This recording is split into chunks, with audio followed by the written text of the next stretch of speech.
আসসালামু আলাইকুম সবাইকে। Hope you are all doing well and I am also welcome to my page Khadijatul Kubra and also welcome to my another new blog. আজকে আমরা চলে যাচ্ছিলাম shopping করতে, ঈদ শপিং। ছোট থেকে বড় হয়েছি বাবা মায়ের কাছে, আমি কখনো এই শব্দটা শুনিনি তাদের মুখে যে রোজার ঈদে মার্কেট করতে হয়, কুরবানির ঈদে শপিং করতে হয় না। ওনারা আমাকে দুই ঈদেই শপিং করে দিত, আর বিয়ের পরে হাজবেন্ডটাও সেম হয়েছে। এরাও বলতে হয় না কখনো যে শপিং করে দাও, নিজে থেকেই শপিং করে দেয়। তো চলে গিয়েছিলাম কুরবানির ঈদের জামা কাপড় কিনতে। এতক্ষণ ঘুরছিলাম, এত ঘোরাফেরা, এত জামা, আমার একটা জামাও পছন্দ হয়নি, একটাও না। খুব কষ্ট করে বাধ্য হয়ে কিছু জামা কাপড় নিলাম। খুব কষ্ট করে বাধ্য হয়ে নেওয়ার একটা রিজন, সেটা হচ্ছে আপাতত আমার যে জামা কাপড়গুলো আছে সেগুলো গায়ে লাগছে না।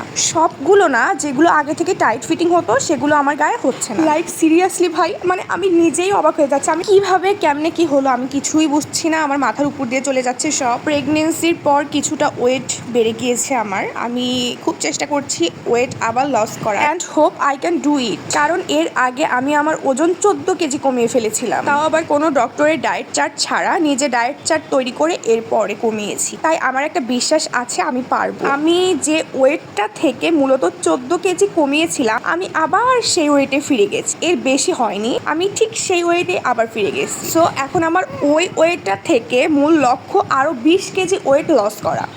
এখন দেখা যাক কতটুকু কি পারি। যাই হোক, আমরা চলে এসেছিলাম লারিফে। আমি মূলত লারিফ আর আড়ং থেকেই বেশি কেনাকাটা করি। আড়ংয়ে খুব একটা যাওয়া হয় না, সব কিছু মোটামুটি লারিফ থেকে নেওয়া হয়। আমার জামা কাপড় কেনা শেষ হলে আমি দেখছিলাম এখান থেকে কিছু নেওয়া যায় কিনা, বাট এখান থেকে আমি কিছু নিইনি, কারণ এখানে যা যা ছিল সবগুলোর দাম অনেক বেশি ছিল জিনিসের কোয়ালিটি অনুযায়ী। এখানে যা যা ছিল সেগুলো দেখে চলে গিয়েছিলাম সেকেন্ড ফ্লোরে আমার মেয়ের জন্য কিছু জামা কাপড় কিনতে। ভাইরে ভাই, এর জামা কাপড় কিনতে এসে কি যে হ্যাসেলের ভিতরে পড়তে হয়। এতটুকু বাচ্চার কোনো জামাই পছন্দ হয় না, খুব একটা জামা নেই বললেই চলে। কিছু জামা কাপড় আছে 6 মাস থেকে শুরু করে 12 মাস, আর তারপরে বাচ্চাদের এত সুন্দর সুন্দর জামা কাপড়, কিন্তু এই বয়সের বাচ্চাদের কোনো জামা কাপড়ই নেই।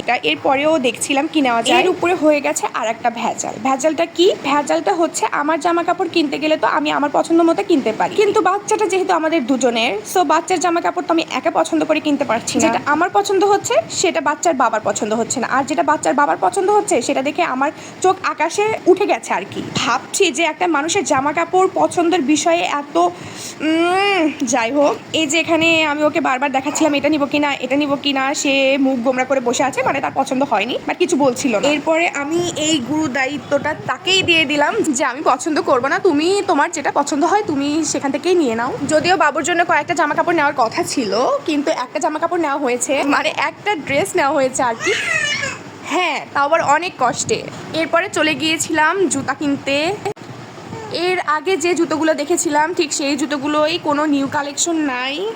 ভেবেছিলাম 2 জোড়া জুতা নিব, কিন্তু কোনো কালেকশন ছিল না, আমার পছন্দ হচ্ছিল না। এরপরে কোনো মতে জামা যেরকম বাধ্য হয়ে কয়েকটা নিয়েছি, জুতাও তেমন বাধ্য হয়ে একটা নিয়েছি। এখন বাধ্য হয়ে তো জামা নিলাম, জুতা নেওয়ার কারণটা কি বাধ্য হয়ে, সেটা হচ্ছে আমার জুতা ছিঁড়ে গেছে। আমি অনেক গরিব মানুষ ভাই, আমার কোনো জুতা মুতা কিচ্ছু নাই। তো ভেবেছিলাম 2টা জুতা কিনবো, কিন্তু দুর্ভাগ্যবশত একটা জুতা নিতে হয়েছে। বাপ বেটে আমাকে রেখে চলে যাচ্ছে সামনে সামনে। আমি আস্তে আস্তে টুকটুক করে আসছিলাম, হাতে জিনিসপত্র ছিল, আমার গলা শুকিয়ে গিয়েছিল। পরে আমি 1 বালতি আখের রস খাইলাম। আখের রস খাওয়ার পরে একটু ভালো লাগছিল, কারণ প্রচন্ড গরম ছিল। তার উপরে প্রায় 2 ঘন্টার মতন শুধু ঘুরেইছি, হেঁটেছি।